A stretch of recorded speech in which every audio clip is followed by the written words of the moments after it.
Well, hello, everyone. Welcome to the Toxic Rewatch, Buffy and Angel.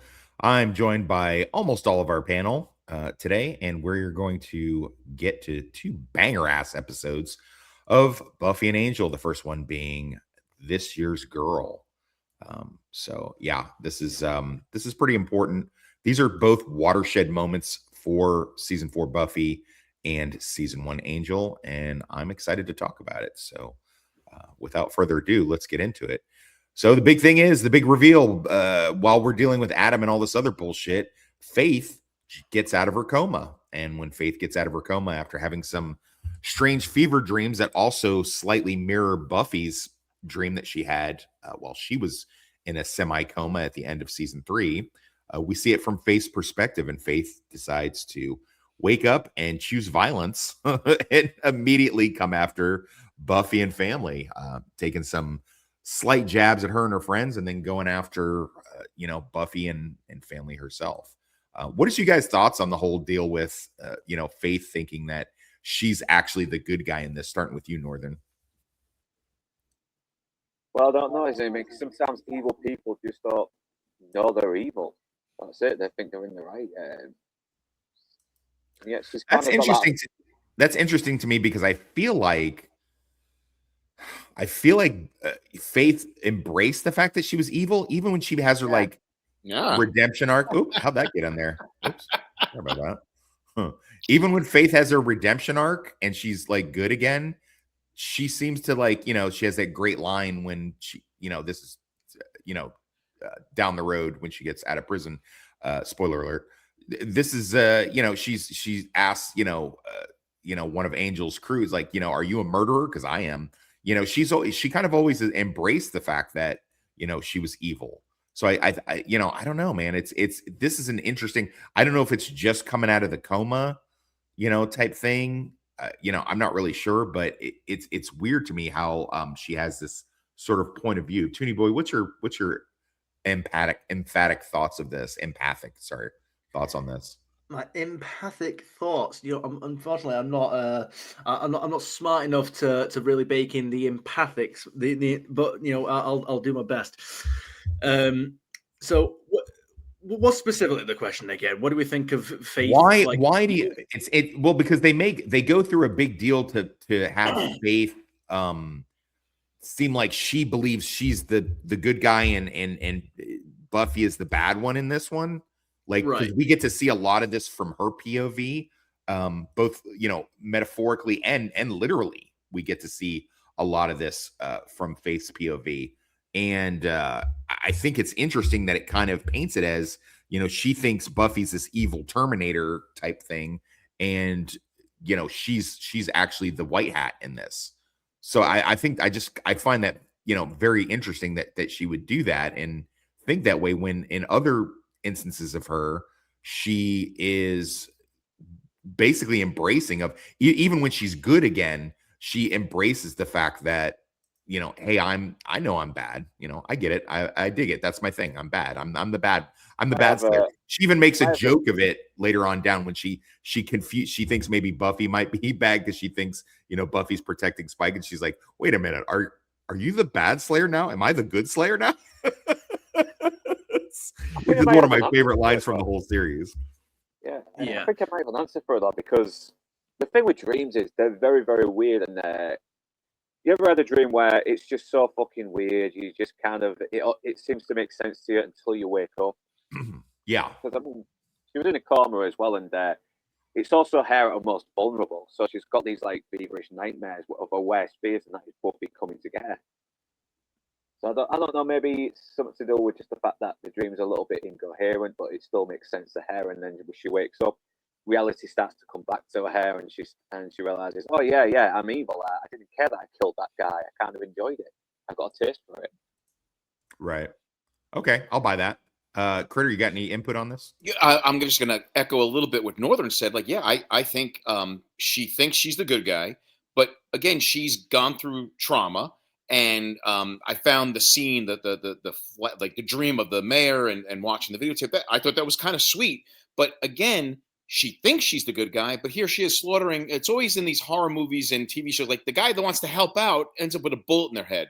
So this Yeah. poor girl's like, "Oh, you need help," and then like she's gone, and Faith is wearing her clothing. So I think she thinks she's good, but her behavior, she's just through a lot of Yes, trauma otherwise. and Yeah. weirdness. So Yeah, I Yeah. still think, because I never really gave my own answer on the question. I think in season 3 when she accidentally killed that guy, I think the idea of Faith being evil is she's basically convinced herself that it's easier for her to call herself evil and to just sort of fall into an evil persona than it is to acknowledge that she made a mistake in season 3. Like, because they were fighting a bunch of vampires, I weren't they? And like then, that. Yeah, I like that so theory. I like that theory a lot. Yeah, yeah, let's go with it's that. Yeah. yeah, because I also like, it just to add to it. Here she's at a beautiful picnic with a guy that's kind of like her father figure, and in the dream, Buffy takes her out. And so when Yeah. you wake up, like, oh, that bitch, like you know how a girlfriend or a wife will be mad at you because you cheated on them in a dream. So here she Yeah. is having her father figure slaughtered by Buffy, just helps add to her anger that she wants to kill this girl. I'll buy that. I'll buy that. Yeah, so out of the coma, she does arise. Probably, I mean, you could argue the worst possible time in Buffy's current world era. She's dealing with, we don't know what's going to happen with the initiative. Are they going to come after us? We don't know what's going on with this Adam or his capabilities. Now we got to add Faith into the mix. Worst possible time, but listen, best possible time for the series, because it was a little all over the place, and bringing Faith back was awesome. The scene where Sarah Michelle Gellar and Allison Hannigan, Willow and Buffy are walking down, and she says the whole, if I was her, I'd be getting out of Dodge post hasty, and then fucking Face standing right there. Well, you're not me. It's like, ooh. They have the whole back and forth, and at first it sort of seemed friendly, like it seems like Buffy's like, hey, are you okay? Like that kind of thing, and then Faith gradually escalates the whole conversation. I like all of that. I also like this thing when they're out patrolling and they find the dead demon. Although, how the fuck did Buffy walk right by that shit? That's.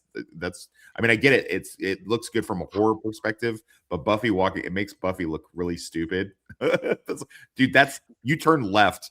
Literally, you could reach your hand out and see that, and it's a demon that's been flayed, which reminds you that Adam probably very likely did the same thing to that little boy in the previous episode, which is that's very good. That's the show don't tell, isn't it? That's not, if this was on Netflix now, according to Matt Damon and Ben Affleck, they would have had to this is what he must have done to the little boy in the previous last week on Buffy the Vampire Slayer, my show that we are watching right now.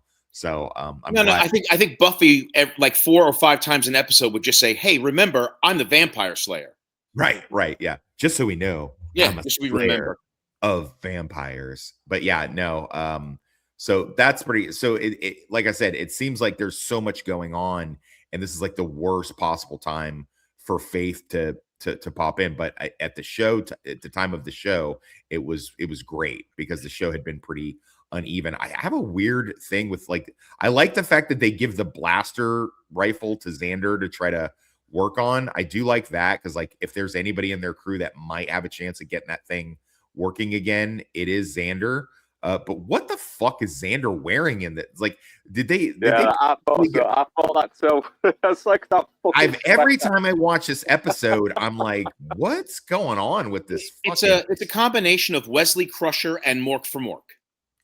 Yeah, it's like a situation in which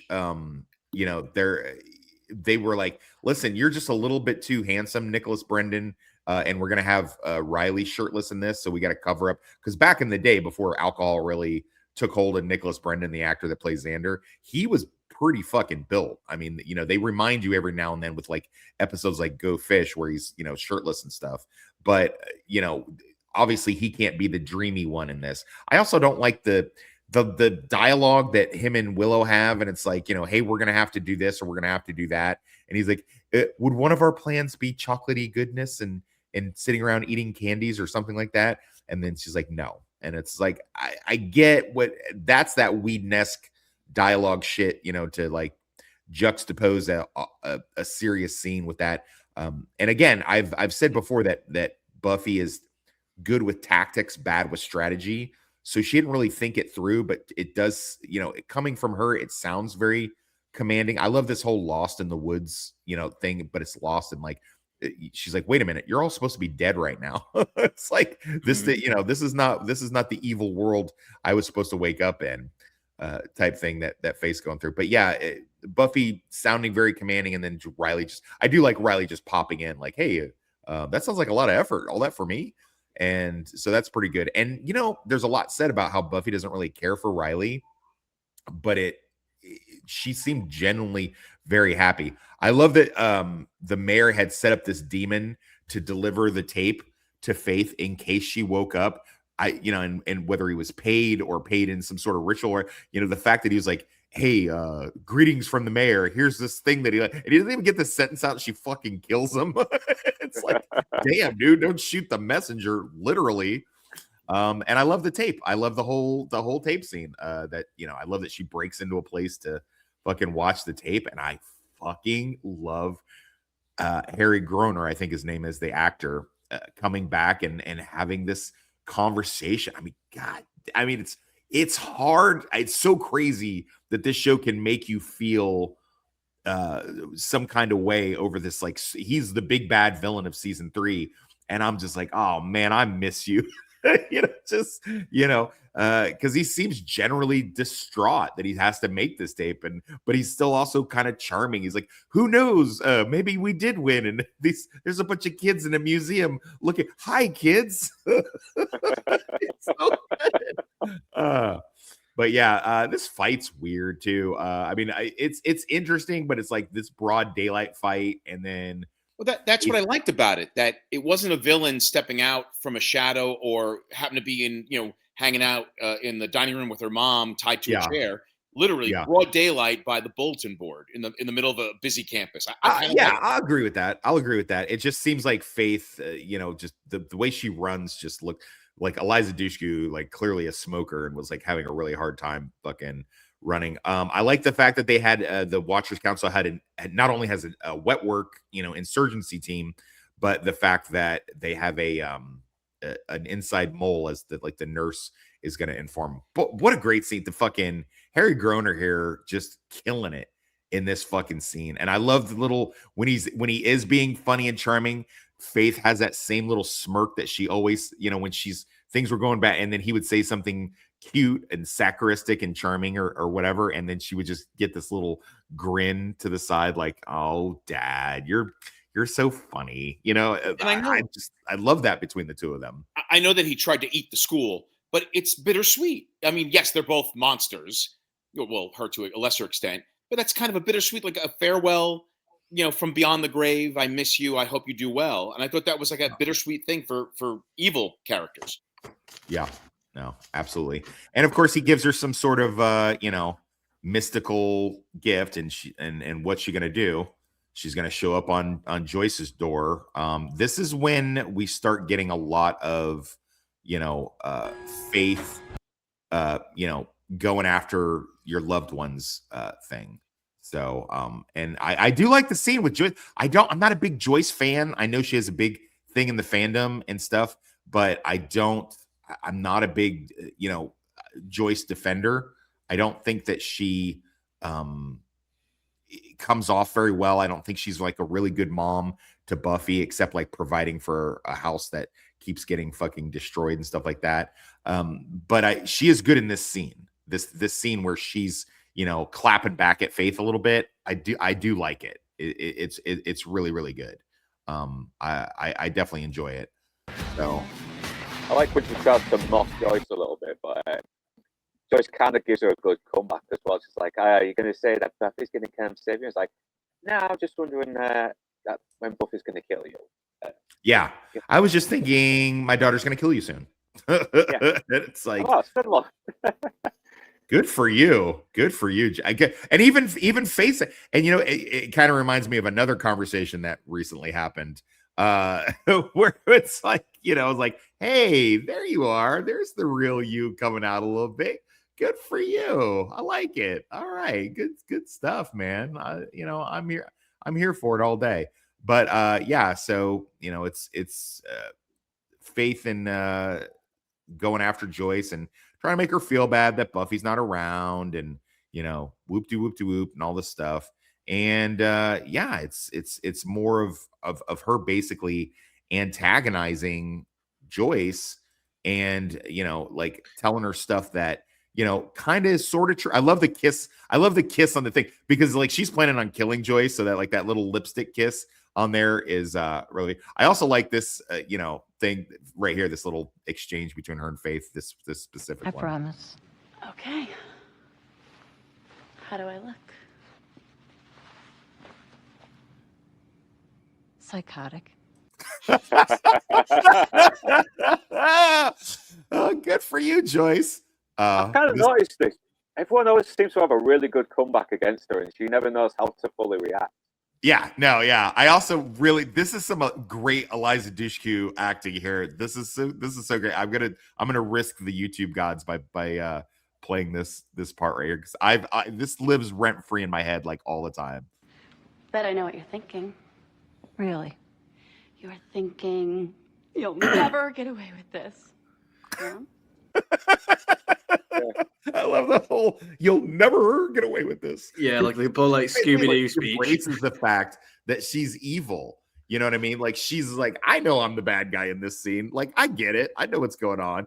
And then she kind of talks herself into a frenzy. She's like talking herself into. At first she's just fucking with Joyce, and when Joyce ain't having it and is clapping back at her, she's just like, I'm now, what, I'll talk myself into this so, that I can kill you. And then of course, at the last second, Buffy pops in, and, they have a cool house fight scene, which I feel like the house would have been more fucked up with, what was going on with, Buffy and Faith being super powered and stuff. I feel like the house would have been like completely fucking destroyed. But it's whatever. It's not. Yeah, the amount of times they have a fucking fight in the house, I'm surprised the insurance companies are like, listen, we can't fucking insure this place anymore. I feel like, yeah, I do like the whole, hi mom, hi honey. That's very weed nest right there. That's great. And then, at the last second, she puts the device in her hand, which, did anybody first time watching this, did you think it was going to be? What did you think it was going to be? I didn't. I had no clue what was going on with it. I literally, I did not know she was going to do the body swap. It was a mystical body swap thing. Well, back on it, when you watch it again, it seems. I think for me, I didn't know what was going on. I'm like, wait. And then of course, at the very end with the, when Faith is on the floor beat up and Buffy's looking down like that classic shifty eye, weird stare. I'm like, oh, that's what they're doing. Yeah.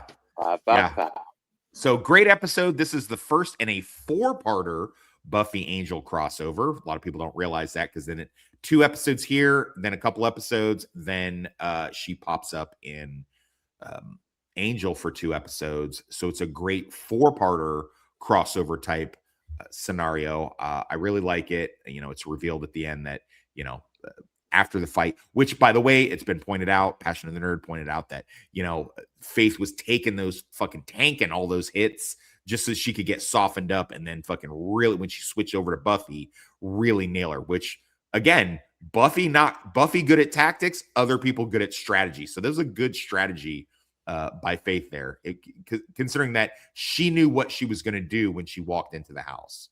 So that's pretty awesome. Great villain stuff. So great episode. I mean, I love it. Of course, the next one's better, but I mean, it's like comparing, like really fucking bomb ass, Chinese food to even slightly better bomb ass Chinese food. It's like they're both great.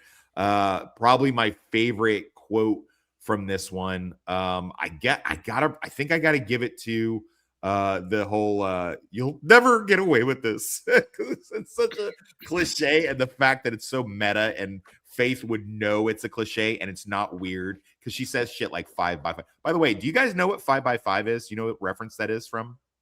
Wait. I was going to say Alien, but I know that's a military. No. Toonie Boy. Did you know what it was? No, I don't. Okay, it's Aliens. When the pilot is when they go into the drop ships going down onto the alien planet, and she's like, "We're in the pipes, 5 by 5." It just means like everything's good. It's like a that kind of Oh, reference. right. But is Yeah, that a terminology that was actually used in the real world, or did he write not it? really. Oh, It's okay. not really, but it's like stop trying to make fetch happen. It's not going to happen. But I mean, Faith really owns it. So, Toony Boy, thoughts on the episode? Favorite quote? Well, general thoughts. Yeah, it's only half complete, because it's a two-parter. That's true. But That's true. so far so good. It's a great episode having Faith back in a plot central episode.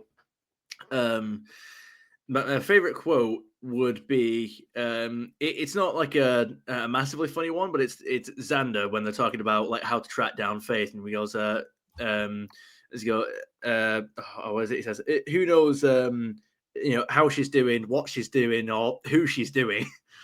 Good point.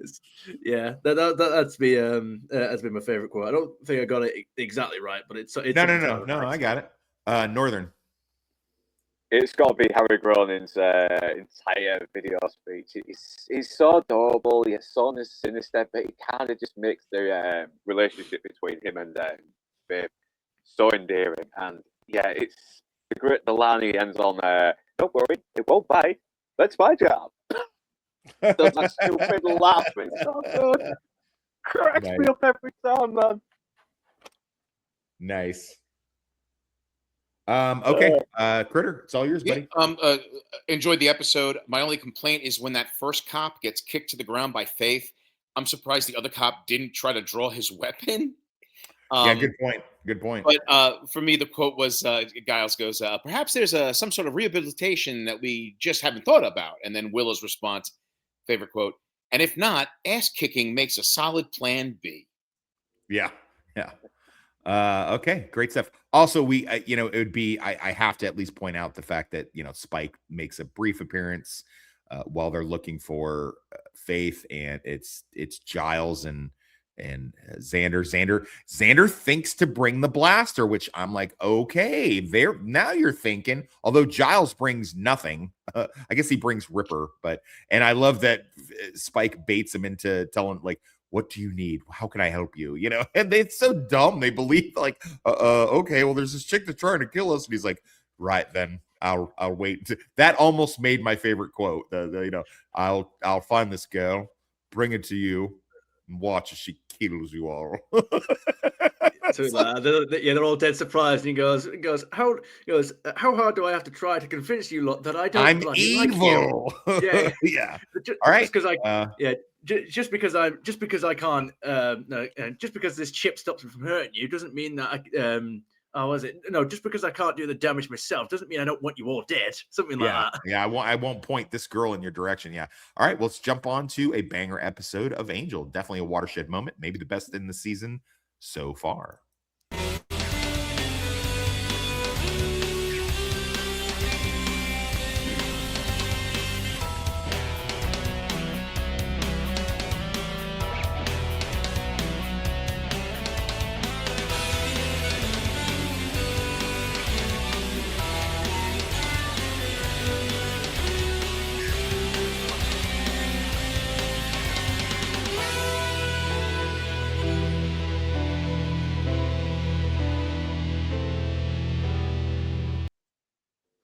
Yeah, so this one's called The Prodigal. I accidentally mistitled it and called it The Prodigal Son earlier, but it's actually The Prodigal, based on the, I'm sure utilizing the term The Prodigal Son. And we started out with Galway, Ireland, which my family, not too far from that. So that's kind of interesting little fun fact for you.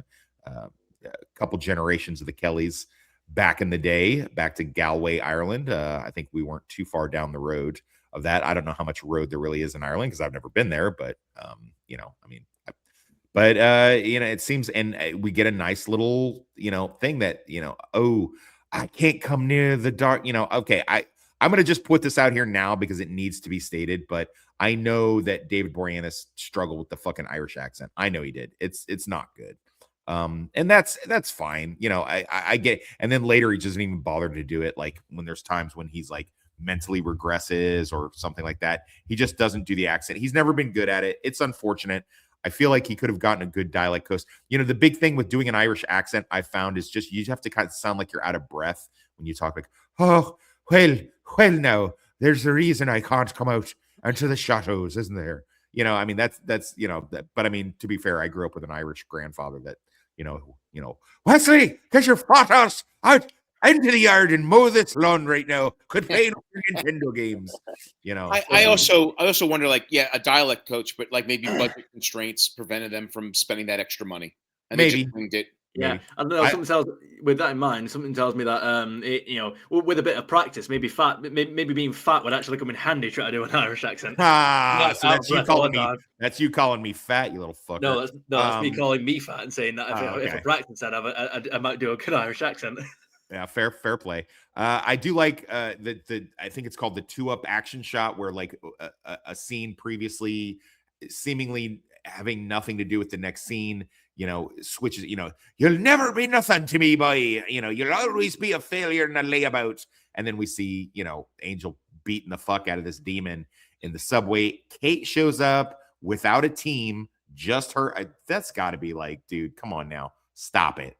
Like, there's no reason this random detective is going to randomly show up at this thing, unless like maybe she was listening on the scanner for weird happenings because of the most recent thing. But when you juxtapose that against the fact that she seems creeped out by the whole situation, I don't know. Angel does his best to kind of play nice. He's killed the demon. Goes and talks to Team Angel about what doing his demon research while Face doing his normal stuff, and Trevor Lockley, the dad of Kate, comes in and, it's like, listen, they lampshade this a little bit, but Dad, you're not listening to the police scanners again, are you, Dad? But no one's buying it. And I like the fact that Angel's not either. You can see Angel's face is like, why the fuck would her dad be here, low key? Like, there's no reason for him to be here right now. So, he follows his instincts and, figures out that it has something to do with the package delivery guy. I do like the dialogue between the package delivery guy, and it's just like, why did you pull the emergency thing? He's like, because it was an emergency. It's like, good for you. Good for you. That's because it's definitely something I would have said. Missed a couple slides there. My bad, guys. And then in the blue world, so we go back to Galway again, and we find out that Angel's Liam, excuse me, he's not Angel yet. Liam has decided, I'm going to take whatever fortune I have, much like the prodigal son analogy, and he goes out and goes to find his fortune, but instead finds trouble, which is of course what his dad predicted in more ways than one. And this, if you're an eagle-eyed viewer and you can remember back to season 2 of Buffy, this is how Darla first gets fixated on him, and we can see why. Big handsome guy. One of the bar wenches is, oh, don't be listening to his tales of grandeur. He'll leave you in the morning, and he's only good at nighttime. And Darla's like, yeah, that wouldn't be. And by the way, bar wench, just so you know, same girl, by the way. Christina motherfucking Hendricks. Woo! Talk about your redhead bombshell from Mad Men, and also later Joss Whedon's Serenity showing up in a 2-parter where she plays Saffron, I'm wanting to say, but who knows if that's even really her name. I mean, dude, I don't know what her parents need to be blessed for bringing this fucking thing into the world. Like, holy dog shit, dude. Or get their DNA and clone them to produce more.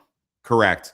I love after the research, and then Angel like orders an autopsy, and fucking Cordy's just sitting there like, as Wesley and Angel are talking about how Kate is kind of creeped out about the whole demon angle, and Wesley's like, well, some people have they can, it's very difficult for them. Meanwhile, Cordy's just hacking away at this dude. It's like, I got his head.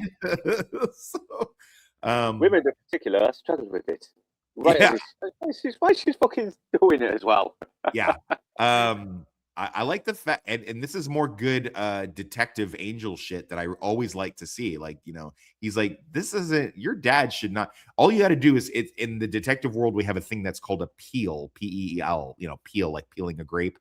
You find that one little corner of the lie, and you start peeling away out of it, because he's like, something in here doesn't belong. And her dad being there, and this delivery guy being a little too cool for school, stinks of something. And I like that Angel susses that out. And Kate's a little blinded, not only by her demon hatred and her boner for Angel, not ever going to be able to be good because she hates monsters, but she wants to fuck them, and blah, blah, blah, blah, blah.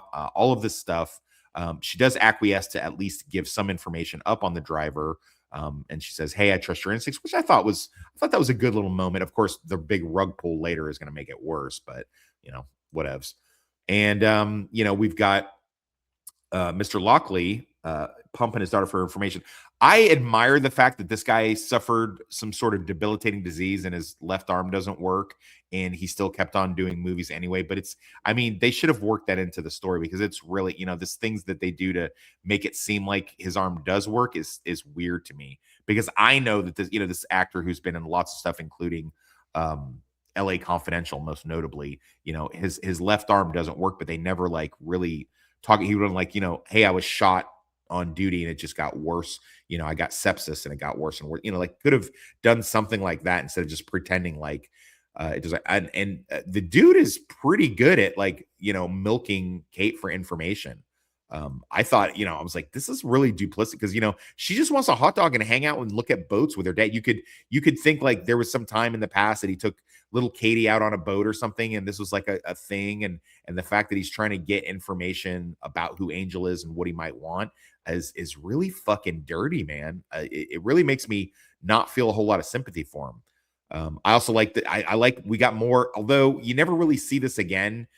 They basically fill later on down the road, they fill this role. They do get a science nerd into Team Angel who does more of this stuff, because Wesley's not he's not bad at it by any means. He's definitely the brain, but he's not that good at it. He's more mystical research than scientific stuff, which I guess you could headcanon is both.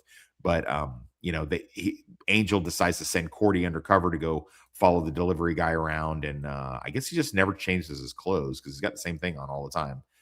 And followed him to this, and we find out the two guys that are kind of shaking down Mr. Lockley or giving him his payoff or whatever it is he's doing. He thinks it's just for like illegal chop shop, and it's actually this super mega steroid demon. I do like when he's like, kill the private investigator. If that could bring attention, sir, then kill Lockley, kill everyone.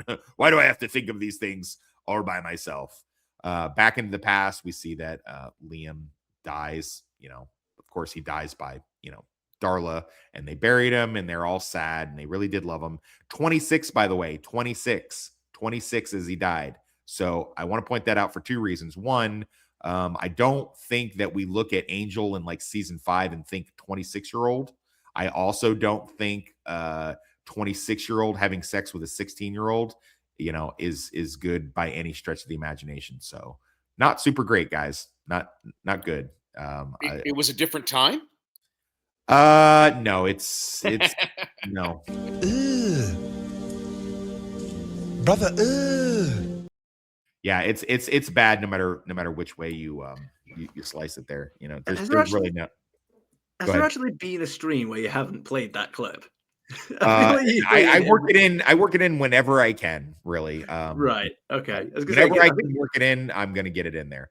That is your version of Nadia's Billy clip from season 3. Oh, she just does that to piss me off.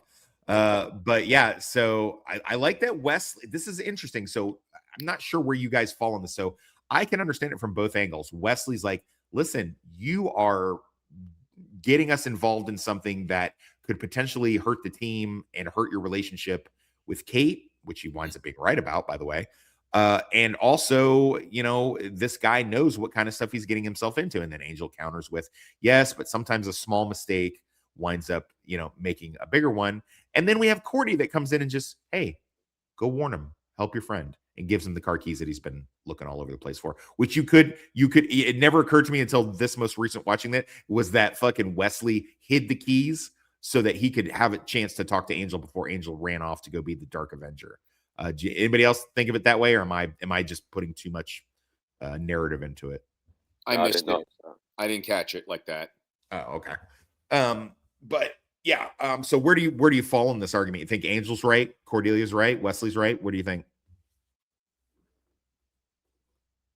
Think Anyone? about that, to be honest. Anyone? I'm Team Cordelia. Your team. Okay, Toonie boy, what do you think? Is Wesley more in the right? I mean, he gets proven right, of course, but I mean, in this moment, in this argument, where do you fall down on it? I'm forgetting what the argument was.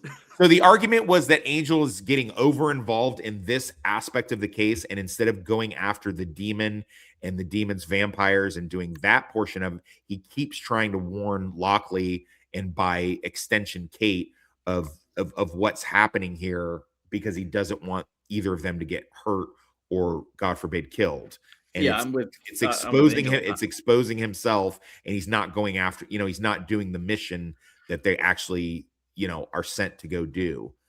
It's because he's trying to save everybody. This will come up later, because it's one of Wesley's most famous lines. You try not to get anybody killed, you wind up getting everybody killed.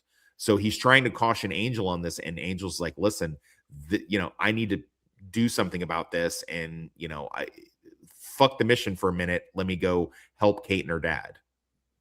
Yeah, I'm definitely with Angel on this one. I mean, at least in this situation, yeah, in this situation at least, yeah. I mean, it's not, there are situations, and there will be situations later in the show that I haven't seen.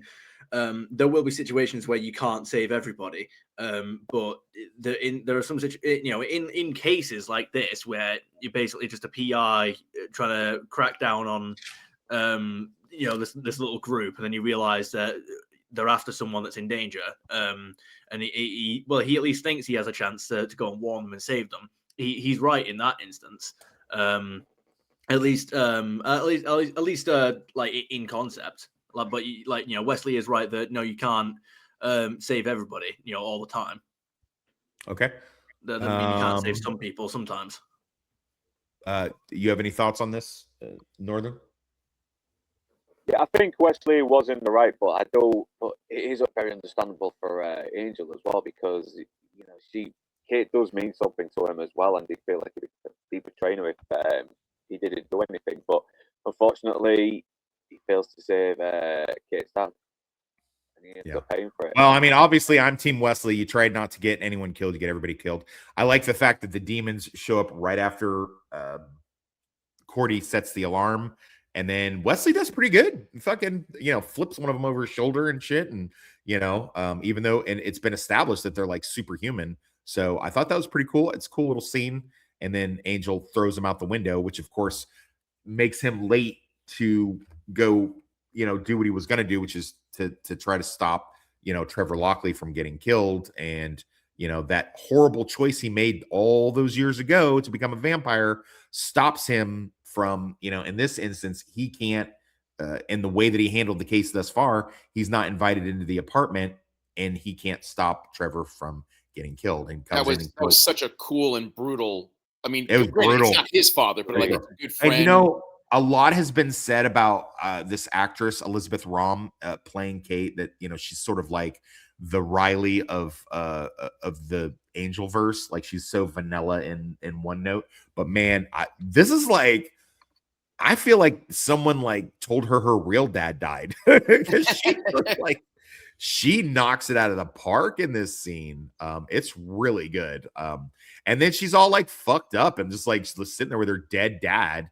This will be a common trope in the Whedonverse, where either ancillary or at least semi-pivotal character dies, and then we have another character that just like hugs up against a wall while they're in the room with the dead body. That's going to come up. Watch continuity expert. Watch how many times that happens in the series. And then she decides, she finds the package, gets the address off the package, goes in there, guns blazing, kills the guy that killed her dad, tries to kill the guy that's in charge of it. Listen, for anyone in the supernatural world, if you empty a magazine into somebody and they keep coming, you need to run and change tactics quit fucking quit. You're not. It's not going. The bullets aren't going to just start working. I'm pretty sure if I learned this from the old Superman serials, once you empty your gun, you throw the gun at him, and yeah, exactly. Because that's going to do it. Yeah. It ends, with Angel coming in to save the day in a really cool action set piece that I'm not going to show because I feel like I might have actually shown too many clips this morning. And we get Trevor Lockley, so sort of mirroring the image of, where Angel has his headstone, and because of the fact that he's a vampire, all Angel can do is fucking watch from the shadows, as she's saying goodbye to her dad, which is pretty sad. It's a sad scene. I want Toxic, do you have to put Sydney Sweeney in a tits crying in every single yes, because I can, and it's my show. I do what I want.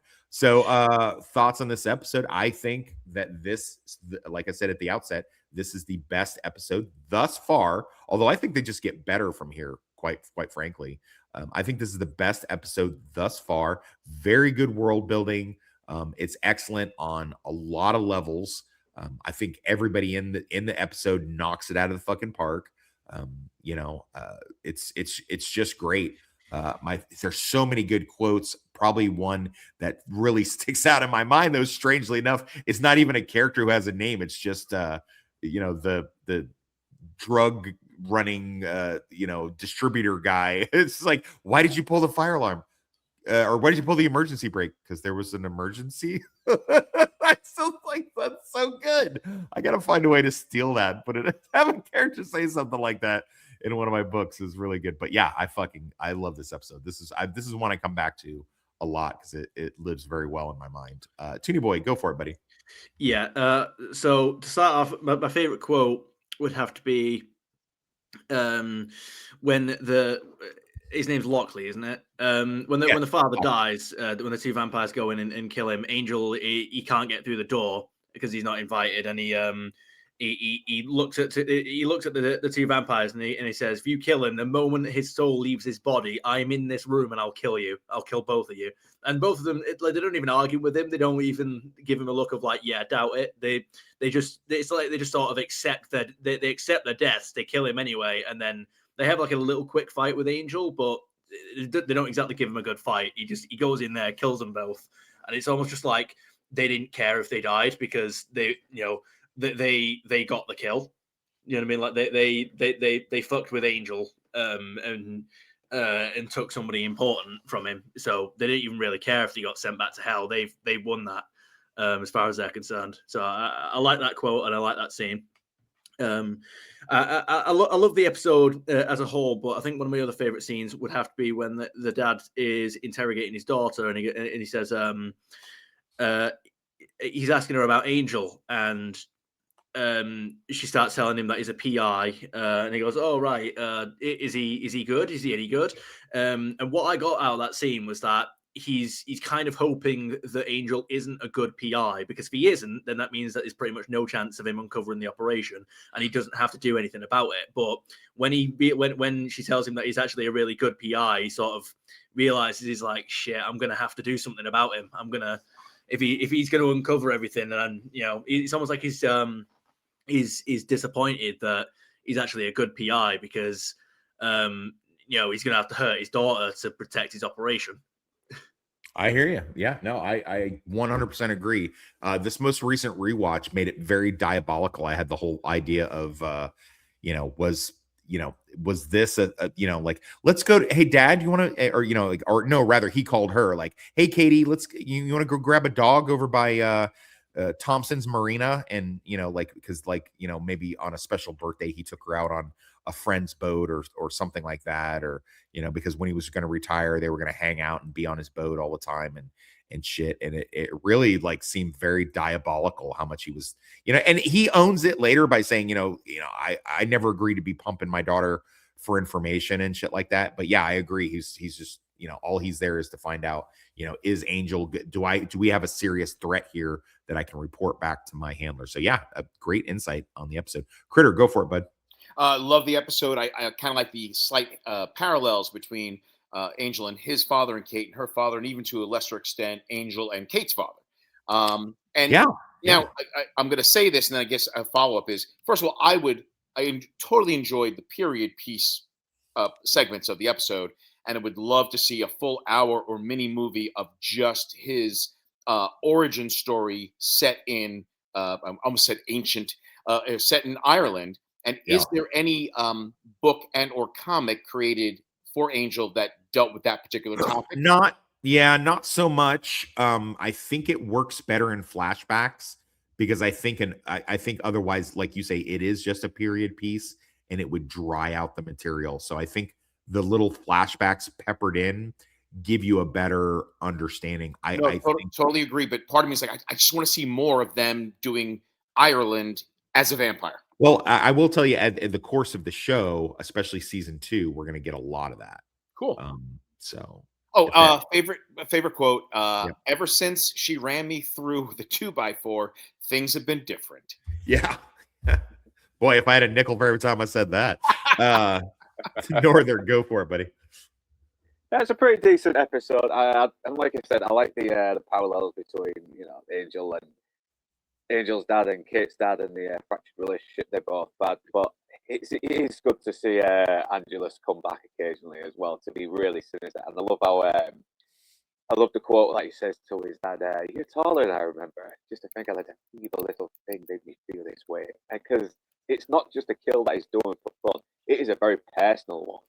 Yeah, and you can really tell there's a lot of animosity as well. And his dad probably did want the best for him, but he just pushed him a bit too hard, though. And, he just turned out to be not the man he wanted him to be, and went too hard on him. And Angel kind of took it a bit too personally. And the fact that he's a villain, a demon now, just made it even worse. And it's so sinister in that scene. It really is.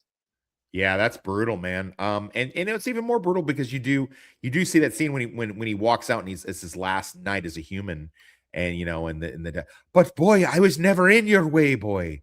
And it's just like, don't you see? I just wanted you to grow up and be a man. I didn't want you to, be 26 years old and still living at home. Why the fuck was he 26 years old and still living at home? I don't want you to go out there and become a vampire and then stalk a 16-year-old girl. And by the way, Buffy was 15 the first time that Angel saw her. So yeah, I want you to think about that. I want you to think. It also goes back to those Twilight books where the Robert Pattinson guy was like 400 years or something, or 100 years, and he's 100. 100, and she's in high school. Yeah. But with that, she's in high school and is like 17, maybe. Yeah. He was turned into a vampire at 18.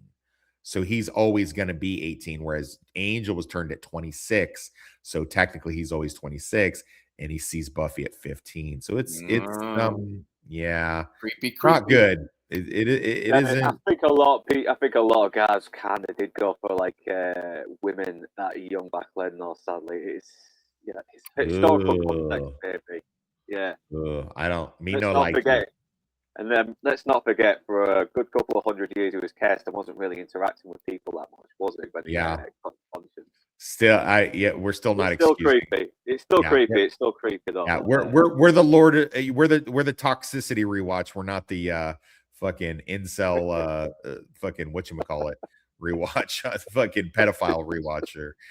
On this. But anyway, we even though 2 banger episodes, we knocked it out early, and we'll be back next week to see the second part of the 4-part continuation of the Faith Journey on I believe it's called Who Am I, or Who Are You, which I'm not sure if that was supposed to be a play on the Who song of the same name, but maybe it is, maybe it's not. I guess we'll find out next week, and then a couple weeks after that, I think we find out where that story ends. If I remember correctly, I have to look in my journal and see that, or I'll ask my continuity expert in the green room. But thanks for joining us, and we will see you next week. How do I look?